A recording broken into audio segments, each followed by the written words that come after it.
Bien sûr, nous avons des partenaires et j'appelle bien sûr les chefs d'entreprise, les entreprises locales. Et j'ai entendu ce matin notamment la CAPEB qui a à juste raison pose le problème aujourd'hui des difficultés du monde du BTP.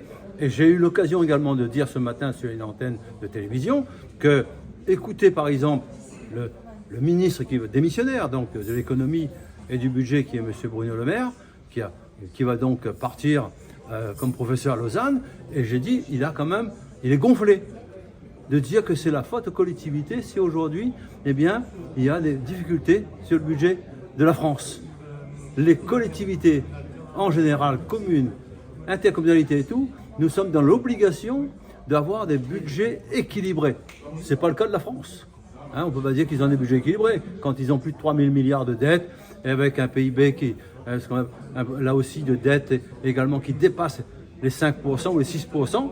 Donc ça veut dire que quelque part, ils ne peuvent pas nous donner de leçons. Mais en même temps, ce qui est grave, c'est si on diminue les financements des collectivités locales, que ce soit communes, interco ou départements ou régions, eh bien c'est la commande publique en moins. Et quand on sait que la commande publique pour les petites et moyennes entreprises, notamment les TPE, ce qu'on appelle les très petites entreprises, eh bien cette commande publique représente 80% de leur chiffre d'affaires.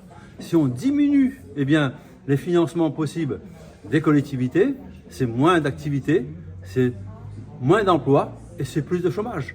Donc là aussi, il faut remettre les choses, la pendule à l'heure. Nous sommes les collectivités, eh bien, ceux qui respectent, qui fait en sorte que nos collectivités soient bien gérées. Et nous sommes d'ailleurs, pour cela, la Chambre régionale des comptes eh bien, vient nous contrôler périodiquement.